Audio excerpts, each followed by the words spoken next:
신약성경 요한복음 3장 1절에서 15절입니다. 다 찾으신 줄 알고 함께 교독하겠습니다. 그런데 바리새인 중에 니고데모라 하는 사람이 있으니 유대인의 지도자라.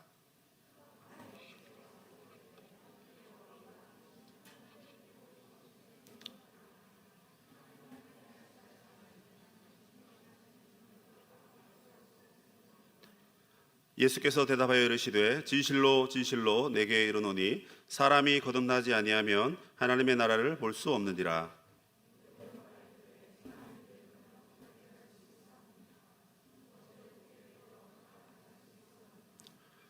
예수께서 대답하시되 진실로 진실로 내게 이르노니 사람이 물과 성령으로 나지 아니하면 하나님의 나라에 들어갈 수 없느니라. 내가 내게 거듭나야 하겠다 하는 말을 놀랍게 여기지 말라.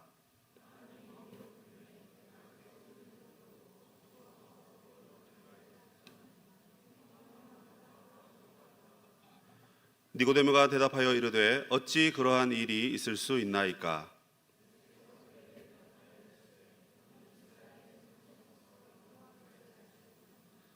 진실로 진실로 내게 이르노니 우리는 아는 것을 말하고 본 것을 증언하노라. 그러나 너희가 우리의 증언을 받지 아니하는도다.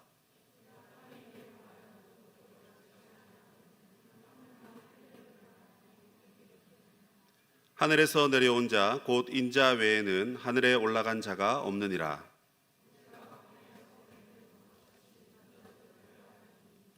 이는 그를 믿는 자마다 영생을 얻게 하려 하심이니라. 아멘. 네, 오늘 당신은 거듭났습니까? 라는 제목으로 하나님 말씀을 함께 나누도록 하겠습니다. 동양 철학 또는 동양 사상에 보면 인생에 있어서 중요한 기회가 3번 찾아온다, 이런 말이 있습니다. 사주 명리학을 연구하는 사람들이 그런 말을 했다고 합니다. 그래서 운세를 쭉 살펴보니까 괜찮아, 너가 실패해도 그래도 인생에 기회는 한 번 더 와. 근데 그 한 번이 2번 되고 2번이 3번인 거예요. 그래서 인생에서 3번의 중요한 기회를 맞이하게 된다, 이런 좋은 이야기가 있습니다. 그런데 여기서 말하는 이 인생의 기회라는 것이 바로 인생의 터닝 포인트다, 이렇게 이해하시면 될 것 같습니다. 인생의 터닝 포인트가 무엇입니까? 그것은 내 삶의 가치를 확 바꿔버린 거죠. 내 삶의 방향을 바꾸는 사건 또는 사람이 될 수도 있고 또는 그런 현상이 될 수도 있습니다. 그래서 내 인생에 있어서 어떤 터닝 포인트가 있었는가, 이걸 잘 판단하는 것도 중요하다고 생각합니다. 요즘 현대인들은 워라밸의 생활을 즐기죠. 그래서 일과 삶의 균형을 즐깁니다. 그래서 그 균형 잡힌 삶을 잘 살기 위해서 여행을 잘 간다고 합니다. 그래서 여행을 통해서 인생의 새로운 터닝 포인트를 세우는 거죠. 그러니까 열심히 돈 벌어서 죽을 고생하고, 그리고 그 돈을 한 번에 빵 쓰면서 난 이제 새롭게 시작할래 하고는 또 새로운 삶을 창조하고 그렇게 기쁘게 살아간다라고 합니다.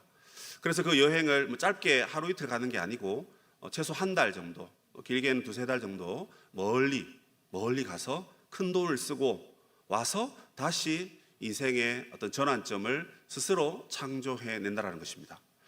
어떤 면에서는 좀 지혜롭고 또 필요한 것이다라고 볼 수 있습니다. 하지만 많은 사람들이 다 그렇게 할 수는 없습니다. 돈이 많이 필요하고 시간도 많이 필요하기 때문에 그렇습니다. 그렇기 때문에 그 방법은 아니더라도 우리는 우리 인생 가운데 어떤 터닝 포인트를 가질 수 있는지 여러분 한번 고민해 보시면 좋겠습니다. 만약 저에게 인생의 터닝 포인트가 무엇이었냐라고 물으신다면 저는 3가지 중에 이미 2가지를 경험한 것 같습니다. 첫 번째는 우리 아내를 만나서 결혼한 겁니다. 제가 물어봤습니다. 여보, 당신 결혼 잘한 것 같아? 당신은 잘했지만 나는 잘 못한 것 같아. 그렇게 얘기하더라고요. 예, 그래, 알겠다 하고는 대화를 더 이상 이어가지 못했습니다. 저에게 인생의 터닝 포인트는 집사람 만난 거였습니다. 집사람 만나서, 아내 만나서 행복하게 살고 또 힘든 것도 있지만 어쨌든 든든한 조력자이고 동력자이고 또 요즘은 약간 전우애 비슷한 것도 좀 생긴 것 같아요. 한 17년 살다 보니까 전우애가 무럭무럭 자라고 있습니다. 그래서 집사람 만난 것이, 그러니까 여러분들로 말하면 배우자를 잘 만나는 것이 인생의 터닝 포인트가 될 수 있을 것 같습니다. 2번째, 저는 목회를 하는 것이 저의 터닝 포인트인 것 같습니다. 저는 원래 교사를 되게 하고 싶었습니다. 왜? 중학교, 고등학교 가서 말 안 듣는 아이들 조금 두들겨 패면서 스트레스도 풀고 그래서 가르치고 그렇게 하고 싶었는데 하나님이 잘 막으셨습니다. 지금 만약에 제가 그 일을 하고 있다면 아마 신문에 나왔을 것 같아요. 그래서 교사의 꿈을 포기하고 하나님께서 외적 부르심과 내적 부르심을 통해서 저를 목회의 길로 이렇게 인도하셨습니다. 부족한 것이 많지만 그러나 목회를 하면서 제 인생에 아주 중요한 전환점을 맞이하게 된 것이죠. 이 마지막 하나가 남았는데 이것은 제가 꿈꾸고 있는 것인데 제가 앞으로 하나님 나라와 복음을 위해서 또 교회를 위해서 사역을 잘 할 수 있는 좋은 교회를 만나는 것이 저의 마지막 인생 터닝 포인트가 될 것 같습니다. 왜 이런 얘기를 하냐면 그러면 여러분 목사님 그럼 저희들은 뭐예요? 제가 아직 비정규직이기 때문에 언제라도 정규직으로 갈 수도 있기 때문에 그런 의미에서 드리는 말씀입니다. 당장 하는 건 아니니까 걱정하지 마시고 어쨌든 이것이 저의 터닝 포인트가 될 것 같습니다. 이 얘기를 듣고 계시는 여러분들에게 있어서 터닝 포인트는 언제였습니까? 적어도 한 번쯤은 있지 않을까요? 여러분들이 어떤 대학을 갔을 때, 또 어떤 직장에 처음 들어갔을 때, 그리고 지금의 사귀는 사람일 수도 있고 아니면 좋은 멘토가 될 수도 있는 그 사람을 만났기 때문에 내 인생이 이렇게 변화되었다, 그렇게 말하는 부분들이 혹 있을 것 같습니다. 없다면 오늘 말씀을 잘 들으시고 내 인생의 전환점이 어디인지 또 어디였는지 점검하면서 하나님께 가까이 나아갔으면 좋겠습니다.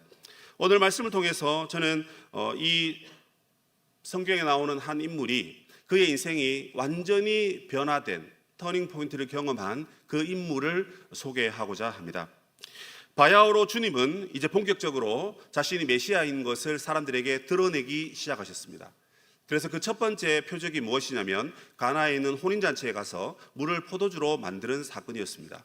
이어서 예수님께서는 성전에 들어가셨는데 성전에 비둘기와 양을 파는 상인들을 발견하셨습니다. 아니, 성전은 만민이 하나님께 기도하는 집이라 하였거늘 어떻게 장사꾼들이 이렇게 득실득실하는가 하고는 완전히 초토화시켜 버렸습니다. 예수님께서 발로 차고 그 밥상을 엎고 그리고 모든 상인들을 다 내쫓으셨어요. 그리고 예수님께서 행하신 일마다 표적이 나타났습니다. 표적이란 건 뭐냐면 기적인데 기적이 나타나면서 그 기적의 메시지가 담겨 있는 행동을 말하는 겁니다.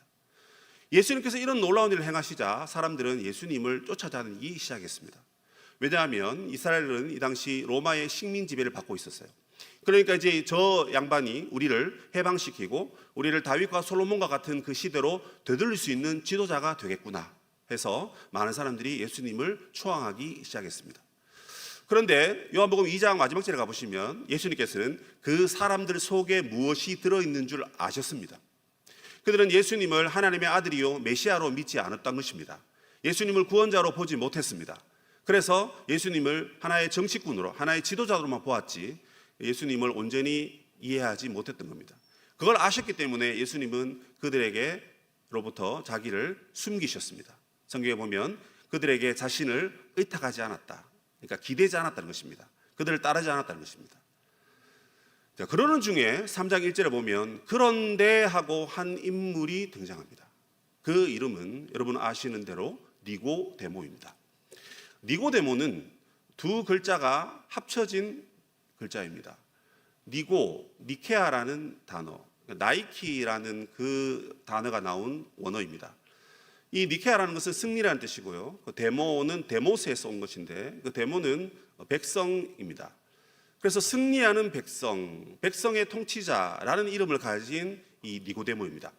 이 니고데모는 상당히 재력이 있고 상당히 사람들에게 칭찬받는 사람이었습니다. 왜냐하면 당시 공의회가 있었는데 그 공의회의 70명 중에 한 명이었습니다. 오늘날로 말하면 국회의원 중에 한 명이었다 이렇게 보시면 됩니다. 또 매우 정통적인 바리새인, 바리새파에 들어있는 사람입니다. 바리새파가 어느 정도 대단하냐면 하나님 말씀을 줄줄줄 외우고 사는 사람들입니다. 그래서 하나님 말씀에 아주 정통하고 능통한 그야말로 탁월한 인물. 그러니까 머리도 좋고 가문도 좋고 돈도 많고 누가 봐도 니고데모가 지나가면 다 고개 숙여 인사해야 할 정도로 그 지역의 유지이고 능력자고 실력 있는 그런 칭찬받는 지도자였습니다. 그런데 이 지도자가 낮이 아니라 밤에 예수님께 찾아오게 됩니다. 왜 밤에 찾아왔을까요? 그것은 크게 두 가지로 설명해 드릴 수 있습니다. 하나는 뭐냐면 쓸데없는 정치적 충돌을 피하기 위해서 그렇게 했습니다. 왜냐하면 그날 대낮에 성전에 난리가 났거든요. 예수님께서 상인들을 다 내쫓으시면서 엄청나게 야단을 치셨습니다. 그런데 그 상인들이 그냥 아무렇게나 들어와서 장사한 게 아니었어요. 당시에 대제사장들과 사내들인 공의회에서 인정한 장사꾼이었습니다. 그러니까 이스라엘 백성들이 흩어졌다가 예배를 드리러 성전에 모이는데 그때는 제사 드리기 위해서 양을 또는 비둘기를 가져와야 했었습니다. 자기 집에서 기른 짐승을 데려와야 했었습니다. 그런데 먼 길로 오다 보니까 힘드니까 그냥 와서 성전에 와서 그냥 돈으로 그냥 바꿔서 제사를 드린 거예요. 편리함을 선택한 것이죠. 그런데 이게 이제 변질이 되어가지고 성전 안이 하나님께 예배하고 기도하는 공간이 아니라 물건 사고 파는, 흥정하는 그런 시장이 되어버린 것입니다. 근데 그것을 사내들인 공의회에서 인정을 했는데 그 70명 중에 한 명인 니고데모가 대낮에 예수님을 만났다 그러면 모든 사람들이 니고데모를 공격할 게 뻔합니다. 그래서 니고데모는 사람들의 눈을 의식해서 밤에 찾아갔습니다. 또 하나의 이유는 무엇이냐면 당시 예수님은 30대 초반입니다. 니고데모는 적어도 40대 후반에서 50대 초반으로 우리가 예측을 합니다. 그러면 나이 많은 이 니고데모가 나이 젊은 조카뻘 되는 예수님께 가서 뭔가를 질문을 하려고 했던 것입니다. 자기 안에 뭔가 궁금한 점이 있었는데 당신은 랍비 같은데 하나님이 보내신 사람이 확실한데 당신이 혹시 내 인생에 이 궁금한 질문을 해결해 줄 수 있겠소 하는 그런 마음으로 찾아온 것입니다. 그런데 대낮에 가면 그 동네에는 모두 다 니고데모가 최고의 율법사라고 알고 있는데 그 니고데모가 더 젊고 어린 누구에게 뭔가를 질문하고 가르침을 받는다고 생각하면 이것 또한 부끄러운 일이 분명합니다. 결국 니고데모는 약간의 예수님에 대한 호기심이 있고 또 믿음이 있고 궁금증이 있어서 다가갔지만 사람들의 눈을 의식하는 그러한 한낱 지도자에 불과하다 하는 것을 우리가 알 수 있습니다. 그래서 니고데모가 밤에 가서 예수님께 조용히 묻습니다. 랍비어라고 하죠. 이 랍비어라는 것은 나의 선생이여 하는 것입니다. 나이 차이가 좀 많이 납니다. 더 젊습니다. 그런데도 선생님 이렇게 묻는 겁니다. 선생님 하고 묻는 것은 당신이 나에게 가르쳐 주십시오 하는 그런 질문입니다. 내가 보니까 당신은 하나님께로부터 온 선생님이 확실합니다. 왜 이렇게 말하냐면 당신이 행하는 이 표적은 하나님이 함께하지 않으면 도저히 일어날 수 없는 표적입니다 라고 이렇게 말을 한 것입니다. 그렇습니다. 니고데모가 예수님을 제대로 본 것입니다. 예수님을 구세주, 메시아, 구원자로는 보지 못했습니다. 하나님의 아들로는 보지 못했어요. 그러나 신명기 18장과 구약의 여러 예언서에서 예언하고 있는 말세의 메시아, 구원자가 출현할 것이다 하는 그 말씀을 떠올렸기 때문에 혹시 당신이 그 사람 아닙니까? 그러면 당신이 내 문제도 좀 듣고 답을 내려주시오. 이런 맥락에서 인사말을 건넨 것입니다. 그러니까 예수님의 능력을 칭찬하고 그 당신의 능력으로 내 인생의 문제 좀 해결해 주시오. 이렇게 이제 접근을 한 것입니다. 그런데 성경에 보면 놀랍게도 예수님께서 이렇게 말씀하십니다. 진실로 진실로 네게 이르노니 사람이 거듭나지 아니하면 하나님의 나라를 볼 수 없느니라. 무슨 말입니까? 니고데모가 한 질문이 없습니다. 질문 아직 하지도 않았습니다. 그런데 예수님께서는 니고데모가 무슨 고민을 하고 있는지 아시고 꿰뚫어 보시는 것입니다. 니고데모는 평소 이렇게 의문을 갖고 있었습니다. 우리 유대교에서는 구원을 얻기 위해서, 그러니까 하나님 나라에 가기 위해서, 천국에 가기 위해서는 먼저 할례를 행해야 되고 그리고 율법을 빠짐없이 다 지켜야 된다. 그래야 우리가 하늘나라에 갈 수 있다. 그런데 바리새인들은 율법에 정통한 사람이고 율법을 그 누구보다도 사랑했고 율법을 잘 지키는 사람이었습니다. 그래서 니고데모가 그렇게 살았습니다. 할례도 행하고 율법도 지킨 거예요. 그러나 여전히 자기 마음 가운데 이 죄 문제가 해결이 안 되는 겁니다. 이 해결 안 되는 이 마음으로 내가 천국 간다고? 이게 가능한 일인가? 이게 합당한 일인가? 내가 문제를 다 해결하고 천국 간다 했을 때 나도 인정하고 받아들일 수 있겠는데 나에게는 아직까지 이런 문제가 산지에 있는데 어떻게 이걸 가지고 내가 하나님 나라에 갈 수 있다는 말이지? 하면서 하나님 나라에 갈 수 있는 방법에 대한 궁금증을 그가 가지고 있었던 것입니다. 그런데 예수님께서는 표정만 보고 바로 그의 질문을 이렇게 대답하신 것입니다. 니고데모야, 너가 진짜 질문하고 싶은 것이 이거 아니니? 사람이 하나님 나라를 들어가려면, 하나님 나라를 경험하려면, 하나님 나라를 보려면 거듭나야 한다. 이 얘기를 들은 니고데모는 깜짝 놀랍니다. 아니, 사람이 이렇게 늙었는데 어떻게 다시 날 수 있습니까? 자기 얘기입니다. 자기가 이게 지금 나이가 50살이 됐는데 어떻게 죽었다가 다시 엄마 뱃속에 들어갔다가 다시, 그래서 두 번째 어떻게 다시 태어날 수 있습니까? 이렇게 질문을 하는 것입니다. 정상적인 반응입니다. 불가능하다는 얘기죠. 불가능한 얘기죠. 그런데 예수님께서 그것을 풀어서 설명하시는데 오늘 15절까지 읽어보면서 성경은 그것을 두 가지로 요약해서 설명하고 있습니다. 그 첫 번째가 무엇이냐면 물과 성령으로 거듭나야 한다는 말씀입니다. 5절에 보시면 사람이 물과 성령으로 나지 아니하면 하나님의 나라에 들어갈 수 없느니라 이렇게 되어 있습니다. 언어에 보면 이 물과 성령, 그래서 and라는 접속사를 쓰고 있습니다. 그런데 저는 영어를 잘 모르지만 이 and라는 이 접속사는 그냥 무엇과 무엇에서 그리고라는 이제 표현이잖아요. 그런데 이 접속사가 여기에서는 대등한 관계를 표현할 때 쓰인 접속사입니다. 그러니까 무슨 말이냐면 물과 성령이 같은 의미라는 겁니다. 그러니까 주로 물은 여러분 씻음을 의미하죠. 그래서 성경의 세례 요한이 물로 세례를 베푼 것처럼 죄를 씻음 뭐 이렇게 설명합니다. 그런데 우리 눈에 보이는 것은 물입니다. 그래서 물이 우리의 죄를 씻습니다. 그런데 보이지 않으시는 성령께서 사실은 우리의 죄를 씻으시는 것입니다. 그래서 이 물과 성령을 다르게 번역한다면 물, 곧 성령께서, 물, 즉 성령께서, 그러니까 물과 성령이 같은 의미로 쓰여 있는 것입니다. 왜 이렇게 해석을 하는가 하니 에스겔서 35장 26절 27절에 가보시면 이런 말씀이 있습니다. 내가 맑은 물을 너희에게 주어 너희들의 죄를 씻고 내 영을, 새 영을 너에게 주어 새 마음을 불러일으켜, 그 뒤에 보면 율례와 규례를 지켜 행하게 할 것이다 이렇게 되어 있습니다. 자, 다시 한번 내가 너희에게 뭘 준다고요? 맑은 물을 너희들에게 줘가지고 그 맑은 물로 너희를 씻을 것인데 하고는 그 뒤에 다시 설명을 합니다. 그 맑은 물로 우리를 씻는 게 뭐냐는 거예요. 그것은 바로 성령께서 우리 마음 가운데 오신다는 겁니다. 성령께서 우리 마음 가운데 오셔서 새 마음, 새 영을, 우리의 영을 새롭게 하신다는 거예요. 그래서 우리의 영이 새롭게 되면 성령께서 우리 안에서 나를 주장하기 때문에 저절로 우리가 하나님의 말씀을 사모하고 말씀대로 살려고 노력하고 말씀에서 어긋나는 그 죄를 뿌리 뽑고 죄를 멀리하기 위해서 발버둥치고 애쓰고 노력하고 수고하는 삶을 살게 된다는 것입니다. 이것이 바로 물과 성령으로 거듭난다 하는 것입니다.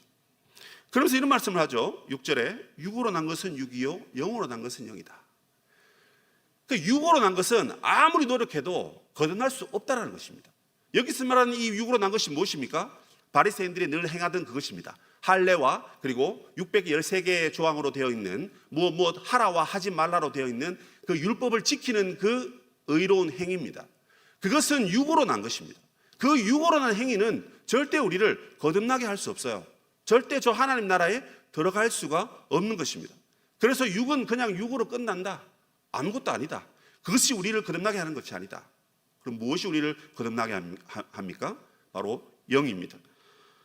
육으로 난 것은 육이고 영으로 난 것은 영이니, 즉 성령으로 우리 가운데 역사하셔야 우리가 거듭났어. 이 거듭났다는 것은 위로부터 났다는 것입니다. 하나님께서 우리에게 위로부터 남을 체험케 하실 때, 더 쉽게 말해서 성령의 역사를 경험했을 때 우리가 천국 백성이 되고 하나님 나라에 들어갈 수 있다, 이렇게 얘기를 하는 것입니다. 이 얘기를 듣자 니고데모는 너무 놀라고 난리가 났습니다. 그래서 그 밑에 절에 뭐라 그럽니까? 놀랍게 여기지 마라. 얘야, 네가 거듭나야 한다는 것을 놀랍게 여기지 마라. 이 거듭나는 것을 여러분 니고데모는 자기가 해야 되는 줄 알았던 것입니다. 자기가 늙었는데 어떻게 다시 나며 어떻게 두 번째 모태에 들어갈 수 있겠느냐, 이거 안 된다는 얘기예요. 그러니까 여러분 이 궁금증에 더 궁금증이, 더 어려움이 엄습한 겁니다. 그러나 예수님은 얘야, 네가 하는 것이 아니고 성령이 너에게 임하면 된다 하는 것입니다. 그래서 그 뒤에 말씀, 이런 말씀이 있죠. 바람이 임의로 후 불어서 이동하듯이 성령으로 난 자도 다 그러하다는 것입니다. 무슨 말입니까? 우리가 바람이 여러분 눈에 보이지 않습니다. 그러나 바람이 지나가면 바람이 지나가네, 아이고 시원한 바람이네, 아이고 뜨거운 바람이네 하고 바람을 인지하게 됩니다. 마찬가지로 성령으로 거듭난 사람은 이 표정을 봐서는 알 수가 없습니다. 그냥 일반적인 표정을 봐서는 알 수가 없습니다. 길을 가다가 제 얼굴을 보는데 누가 저보고 목사라고 하겠습니까? 저 사람은 목사는 아닌 것 같고 상인인가? 조폭인가? 머리가 짧고 이러니까 그렇게 보더라고요. 그래서 사람은 이제 외모를 볼 수밖에 없으니까 외모를 봐서는 알 수가 없는 거예요. 그러니까 여러분, 성령이 그러나 찾아온 사람은 그가 어떻게 행동하고 말하느냐에 따라서 저 사람은 거듭난 자구나, 저 사람은 천국을 소유한 자구나, 저 사람은 우리 인생이 이 땅에 와서 이 땅을 떠날 때까지 반드시 우리가 해결해야 될 문제가 있는데 그 죄 문제를 해결한 사람이구나, 이걸 알 수 있다는 것입니다. 그래서 성령이 오고 가고 하는 것은 사람의 힘으로 되는 것이 아니라는 것입니다. 바람이 임의로 불지 않습니까? 바람이 그냥 왔다가 갑니다. 누가 야 바람 이리 와, 바람 이리 와, 어디가 더워, 야 더워 죽겠네, 바람 이리 와 하면 바람이 옵니까? 아니지 않습니까? 마찬가지로 우리가 성령으로 거듭나야 된다는 것은 우리가 알지만 성령님 빨리 나에게 오세요, 이렇게 한다고 무조건 오는 것은 아닙니다. 정확하게 말씀드리면 성령님은 하나님이 보내셔야 우리가 느낄 수 있고 만날 수 있는 분입니다. 그럼 그렇다고 우리는 그냥 꿀먹은 벙어리처럼 하늘만 이렇게 쳐다보면 있으면 됩니까? 그건 아니죠. 기도함으로 성령의 은혜를 사모하고 붙잡고 그렇게 매달려야 하는 것은 맞습니다. 그러나 주시는 것은 하나님의 주권적인 뜻에 달려 있는 것입니다. 이렇게 얘기하자 이 니고데모는 더 머리가 아픈 겁니다. 그래서 9절에 이렇게 말하죠. 아니 어찌 그러한 일이 있을 수 있습니까? 니고데모는 아직까지 자신의 이성과 지혜로 생각하고 있는 것입니다. 예수님은 성령으로 거듭나야, 성령이 임해야 우리가 구원의 확신을 가지고 하나님 나라를 소유한 자가 된다라고 말씀하셨습니다. 그럼 그것을 받아들이면 되는데 여전히 그냥 그 얘기대로 듣고 자기 생각대로 이 문제를 어떻게 거듭나야 될까 고민하고 있는 거예요. 그래서 예수님이 책망하십니다. 아니 너는 이스라엘의 선생이라 하는 자가 어떻게 이것을 알지 못하느냐 하고는 성령의 역사가 어떻게 일어나는지 두 번째 방법을 설명해 주십니다. 그 두 번째 방법은 11절에 기록되어 있습니다. 우리는 아는 것을 말하고 본 것을 증언하노니 그러나 너희가 우리의 증언을 받지 아니하는도다. 이 구절에서 핵심적인 단어는 무엇이냐면 바로 증언입니다. 증언이 무엇입니까? 내가 경험하고 느꼈고 체험한 것을 고백한 것입니다. 말한 것입니다. 예수님께서 어떻게 사람이 거듭나야 한다는 것을 이미 다 아시고 경험하시고 체험하신 분입니다. 그래서 그 예수님의 음성을 들으면 되는데 그 말씀을 사람들이 어떻게 해요? 받지 않았다는 것입니다. 이 받지 않았다는 것은 12절에 제일 마지막 단어가 뭡니까? 믿겠느냐라고 되어 있고 15절에 가서도 믿는 자마다라고 표현합니다. 그러니까 받는다는 말을 다른 말로 바꿨으면 믿는다라는 것입니다. 하나님이 우리에게 주시는 것을 우리가 신뢰하고 소유하는 것은 하나님이 주신 말씀을 우리가 붙잡고 믿는다라는 거예요. 자, 그러면 우리가 어떻게 여러분 거듭날 수 있습니까? 어떻게 하나님 나라에 들어갈 수 있어요? 하나님의 말씀을 믿는 것입니다.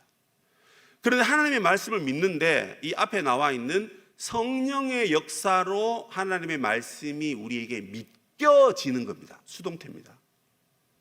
믿어지는 겁니다. 내가 믿으려고 하지 않았는데 듣기만 했는데 성령이 어느 순간 나에게 찾아오신 거예요. 그래서 성령이 내 안에서 막 갈등을 일으킵니다. 야, 너 이제 그렇게 살면 안 돼. 말씀대로 살아야지. 예수님 믿어야지 하고 성령께서 계속해서 우리에게 우리의 마음을 두드리시는 거예요. 계속 두드리십니다. 점점 우리는 그래서 성령께 굴복하게 됩니다.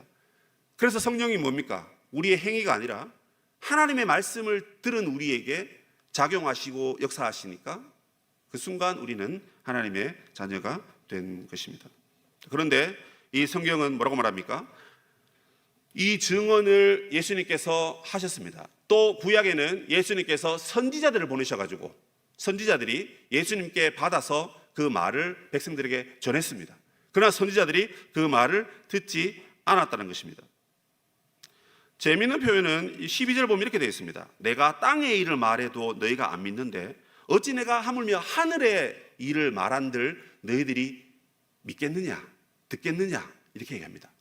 여기서 말하는 땅의 일이 뭘까요, 여러분? 우리가 이해하기 쉽게 풀어서 설명한 그 말씀입니다. 뭡니까? 바로 물과 성령으로, 그러니까 성령으로 우리가 구원 얻는다 하는 땅의 사람들이 다 들어서 이해할 만한 그런 지적 수준으로 우리에게 말씀하셨다는 거예요. 그런데도 사람들이 못 믿고 있고, 또 오늘 이 본문의 니고데모 역시 그것을 이해를 못하고 있는 것입니다. 그러면 하늘의 일은 뭘까요? 14절입니다. 모세가 광야에서 뱀을 든 것 같이 인자도 들려야 하리니, 이 말씀이 하늘의 말씀입니다. 이 말씀은 민수기 21장 말씀을 예수님께서 지금 끌고 와서 설명하고 있는 겁니다. 민수기 21장에 가보면 이스라엘 백성들이 출애굽하면서 광야를 지나갑니다. 그런데 에돔 족속이 길을 비켜주지 않아요. 그러나 이제 힘들게 되었죠. 그러나 여차여차해서 어쨌든 지나가게 되었습니다. 그런데 에돔 족속이 이스라엘 백성들을 막 공격하는 거예요. 그러니까 이스라엘 백성들이 불평이 생긴 겁니다. 그런데 그 불평이 여러분 연쇄적으로 일어난 거예요. 에돔 족속이 우리를 공격한 것에 대한 불평뿐만 아니라 이 만나가 너무 맛이 없다, 이런 이야기부터 시작해서 이 광야 생활 언제 청산하냐 하고는 하나님 앞에 온갖 불평을 다 쏟아낸 거예요. 듣고 계신 하나님께서 화가 나셨습니다. 그래서 어떻게 하십니까? 백성들에게 불뱀을 보내셨습니다. 그래서 불뱀에 많은 사람들이 물려서 죽었습니다. 사람들이 이제서야 자기 잘못을 깨달았어요. 그래서 모세에게 달려옵니다. 우리 살려주세요, 살려주세요. 그러니까 모세가 노수로 만든 뱀을 장대 끝에 달고 장대를 높게 세웠습니다. 그리고 모세가 이렇게 말합니다. 너희들 하나님 원망했지?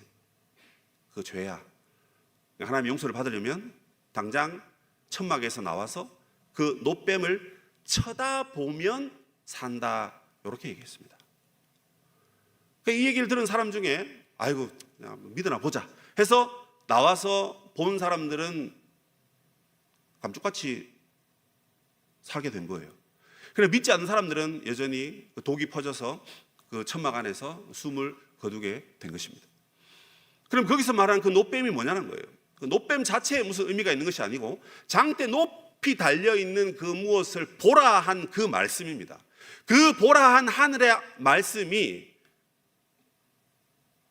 오늘 니고데모와 이 이스라엘 백성들에게 말하는 바로 인자다 하는 것입니다. 이와 같이 예수께서 십자가에 달리실 것인데 그 십자가를 바라보는 자, 즉 그 십자가의 죽음을 곧 나의 죽음으로 인정하고 받아들이고 믿는 자는 하나님 나라 백성이 된다 하는 그 얘기입니다. 그리고 그 결과 15절에 무엇을 얻게 된다고요? 영생을 얻게 된다. 다른 말로 하나님 나라를 소유하게 된다. 여러분 이렇게 말하는 대목입니다.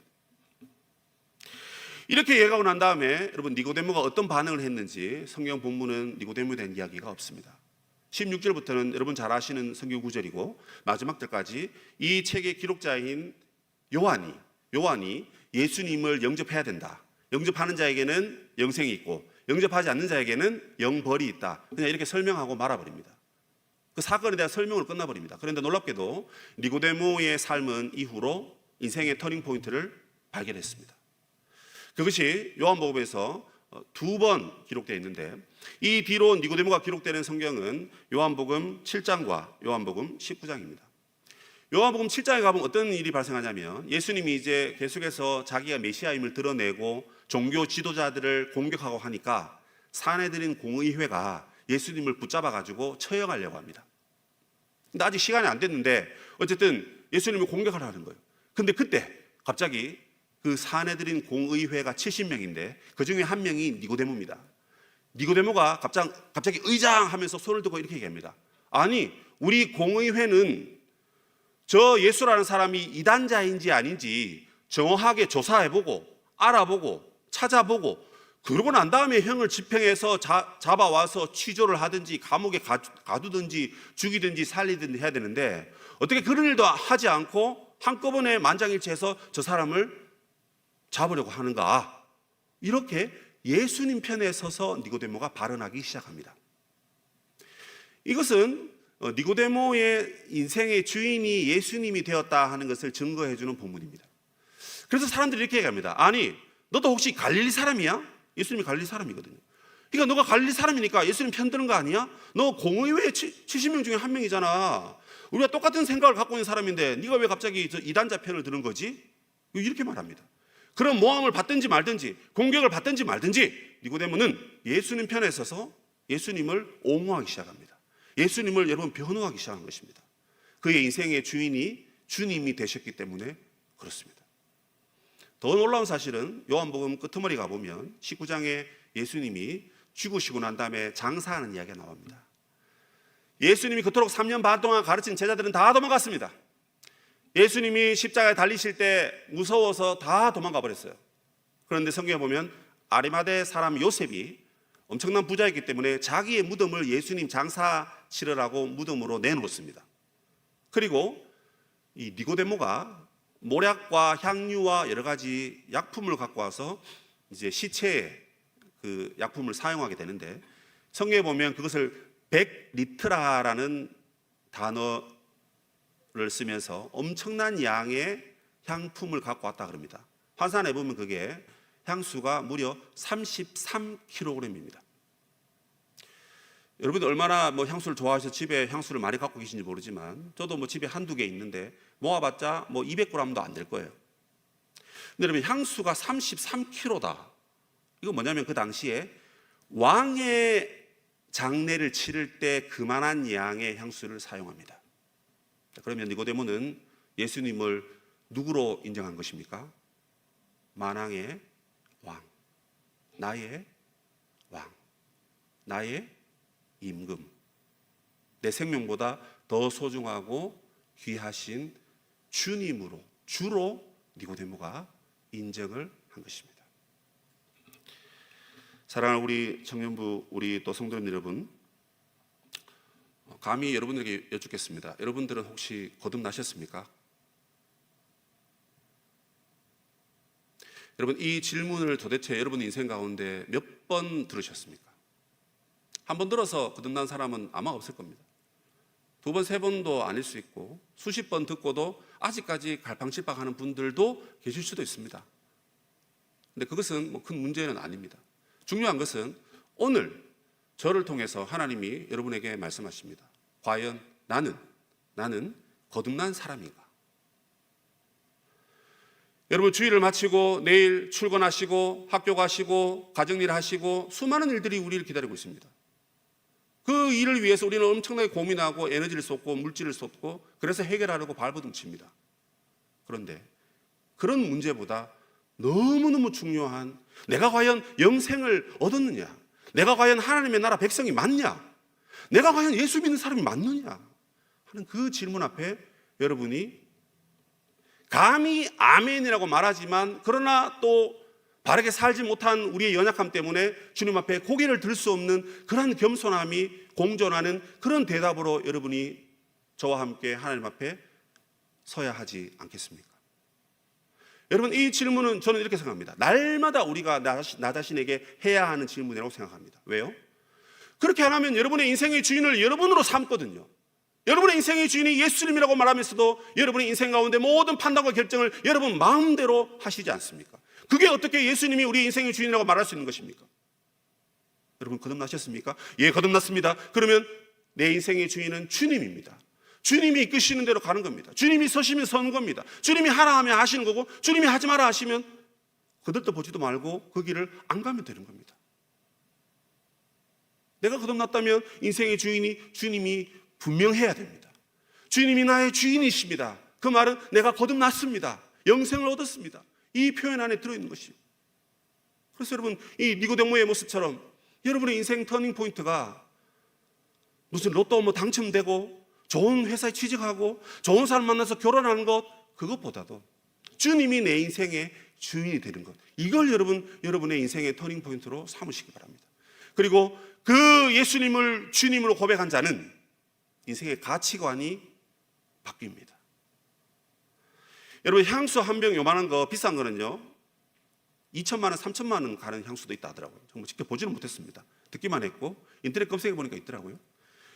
요만한 게 여러분 3천만 원인데 이게 여러분 33kg가 되려면 얼마나 많은 돈을 여러분 거기에 부어야 됩니까? 얼마나 많은 돈이 여러분 예수님 장사에 필요할까요? 그런데 니고데모는 뭐라고? 제자들도 다 도망가는 그 상황 가운데 그가 자기의 모든 걸 다 바쳐서 주님의 장사를 위해서 내어드렸다는 것입니다. 여러분 물질의 주인이 누굽니까? 여러분 내가 가지고 있는 그 재산, 헌금, 물질, 그 모든 가치 있는 것들, 그 주인이 주님이시는 것을 여러분 고백하십니까? 여러분 그러면 적어도 청년의 회비 정도는 내야 되지 않겠습니까? 적어도 주님 앞에 예배 드릴 때 감사 헌금 정도는, 주정 헌금 정도는 여러분 드려야 하지 않는가요? 오늘 맥주 감사절인데 여러분 하나님 앞에 헌금, 사실 우리 전부를 드려야 되는데 내 전부를 내가 죽여서 제사로 드릴 수는 없으니까 물질을 드리면서 내 전부를 드리는 거잖아요. 니고데모의 그런 단번에 놀라운 헌신, 진정한 가치가 어디 있냐 하는 것을 니고데모는 깨달은 것입니다. 지금 여러분 감사헌금 11조 안 하면 결혼해서 또 어른 돼서 부자 돼서 하실 수 있을까요? 제가 말씀드립니다. 절대 못합니다. 그때 되면 피해가 더 높거든요. 500만 원 버는데 50만 원을 11조를 낸다? 어이구. 그러면서 교회에서 제발 헌금 얘기하지 말라고 그렇게 얘기하죠. 예수님이 복음서에서 말씀하신 내용에 돈에 대한 이야기가 엄청나게 많이 들어가 있습니다. 그 이야기 가지고 저랑 배틀하실 분들은 저 찾아오십시오. 제가 성경을 열어서 저 눈으로 확인시켜 드리겠습니다. 오늘날 교회는 돈 얘기 너무 안 합니다. 내라는 얘기가 중요한 게 아니고 돈이 인생의 중요한 가치가 아니다라는 그 얘기를 교회가 해야 되는데 안 한다는 거예요. 왜? 성도들이 듣기 싫어하니까. 그래서 지금 어른들 안 계시니까 제가 여러분 젊은 여러분들에게 지금 하고 있는 겁니다. 왜? 여러분 나중에 어른 되실 거잖아요. 니고데모가 영생을 경험하고 하나님 나라를 경험하니까 세상을 보는 가치가 달라진다는 것입니다. 여러분. 바울이 뭐라 그럽니까? 내 주 예수 그리스도 외에는 모든 것이 다 뭐다? 배설물이다. 쓰레기라는 것입니다. 휴지 조각이고 종이 조각입니다. 내가 영생 얻은 것이 중요하고 내가 하나님 나라 백성 된 것이 훨씬 더 중요하기 때문에 그렇게 고백한 것입니다. 적어도 우리는 니고데모를 알고 바울을 안다면 우리도 흉내 정도는 내봐야 되지 않겠어요, 여러분? 흉내 정도는. 당장 뭐 모든 걸 다 바쳐라 그 얘기가 아니죠. 내가 고민하고 생각하면서 정말 내 인생의 중요한 가치를 어디에 두고 있는지, 나의 주인이 누군지, 나의 가치는 어디에 있는지. 오늘 예배를 드리면서 내가 거듭난 자인지 여러분 우리가 스스로를 한번 살펴봅시다. 혹시나 내가 아직 거듭나지 않았다라고 생각하시는 분이 계시면 목사님을 찾거나 누구를 찾으십시오. 도움을 요청해 주십시오. 우리도 거저 받은 거기 때문에 거저 드릴 수 있습니다. 가르쳐 드릴 수 있고 도와드릴 수 있고 그렇습니다. 근데 만약에 내가 이미 거듭났다 그러면 여러분 그것을 두고 오늘 하나님께 감사했으면 좋겠습니다. 최고의 감사입니다. 감히 나 같은 자를 하나님이 성령과 말씀으로 거듭나게 하셔서 영원한 생명을 우리에게 주셨다. 비록 우리가 주님을 나의 주인으로, 주님을 내 인생의 최고의 가치로 살지 못했다 할지라도 주님은 다시 한번 우리에게 기회를 주면서 오늘 이 말씀을 통해서 네가 거듭났다면 거기에 감사하며 나의 백성으로 살아가라. 주님 그렇게 말씀하십니다. 그 말씀에 우리가 동의하고 여러분 거듭난 자답게 여러분 인생의 터닝포인트를 주님 안에서 발견하시고 주님과 함께 영원한 기쁨을 누리시면서 행복한 삶을 살아가시는 우리 모든 주의 백성들을 되시기를 주님의 이름으로 축복합니다. 아멘.